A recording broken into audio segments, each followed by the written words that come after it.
Hello guys, so ayan nga, habang nag-aantay-antay ako, meron akong inaantay guys dito sa sa tatay ko sa probinsya. So ngayon meron pa akong mga natutunan na gawin habang nag-aantay. So yun nga pala, don't mind na lang sa aking mata kasi na-irritate po siya, natusok ng maliit na na tawag nito, siya na tusok sa so namula kaya na-irritate po siya. Ayan, so as you can see, mapula talaga siya tingnan, pero ayan, okay naman as of now. And ayan nga po guys, habang nag-aantay ako ng mga ng mga nilalakad namin, and ito ay regarding sa mga sitwasyon at challenges sa buhay ko. Pero ayun nga, ang maganda naman dito guys, kasi natuto po ako na gumawa ng mga basahan na ginagawa ng tita ko. So, wala palang imposible sa taong may gusto.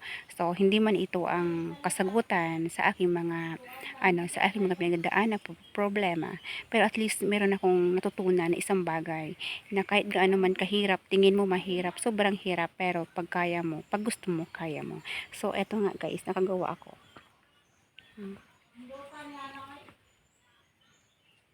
Ayan. So actually, napakahirap niyang tingnan paano mo siya gawin. Pero ayun nga, pinag-aralan ko talaga siya.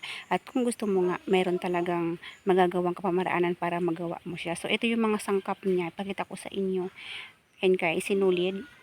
Tapos karayom, gunting. Tapos meron ding maliit na gunting yan. And especially yung ito. Ang tawag dito, hulmahan. Ayan. Marami siyang pako guys, oh. Marami siyang pako. So, maraming pako na na nakalagay. So, ito na nga guys, yung hulmahan na maraming pako. At yan guys, nalagyan ko na ng unang round. So, paikutan ko na siya guys ng mga tela na ginupit-gupit. Ginupit-gupit namin yan. Tapos, pinagdugtong-dugtong, pinagtahi-tahi para mas mahaba na ipulupot dyan sa kahoy na nahahawak-hawak ko kanina.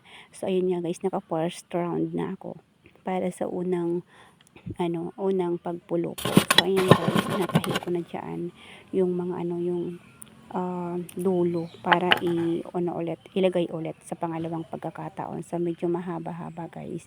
At medyo talagang bibigyan mo ng time paano ka makabuo ng actually yung ginagawa ko guys, hindi ito basahan o hindi ito yung doormat, yung basahan na sa door, kundi ito guys ay ginagawa ko isang pot holder. So maliit lamang siya.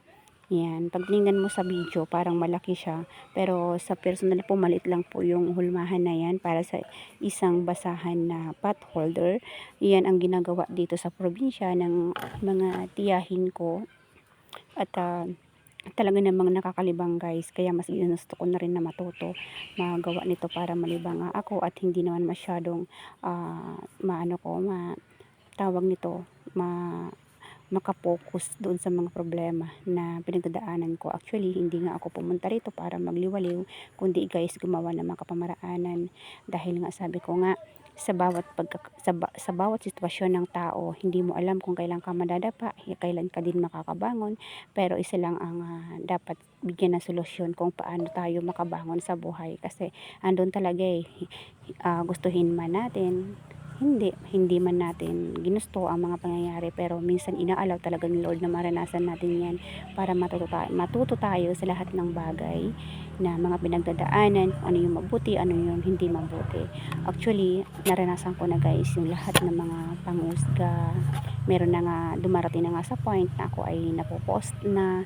Hindi ko din po sila masisisi kasi opinion nila yan, damdamin nila yun, sa loobin nila yun.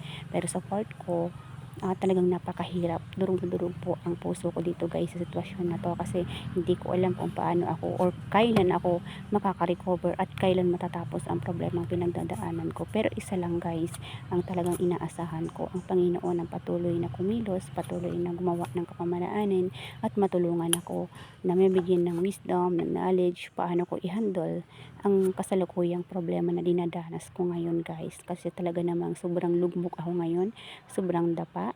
Pero Sabi ko nga, sa bawat pagkakadapa, andun yung pagbangon. At ito nga guys, dahil tanghali naman na dito sa probinsya, so tinawag na kami ng isa sa mga pinsan ko at kakain na daw po kami ng lunch kasi ang oras po ay oras di peligro na para sa lunch. Kaya naman, andito na kami, punta kami sa kusina ng bahay ng tita ko, ng tito ko. So ayan, nakain na guys, pagkain. At meron kaming masarap na ulam for lunch. Ayan. So ayan guys, ang bahay ng tita ko. So ayan, kain muna tayo. Ano yung tita ko? At ang pinsan kong lalaki. So ang sisipag. So ayan nga guys, balik trabaho na tayo. Ayan, kasi nakapagkain na. So ito yung ginagawa ko kanina.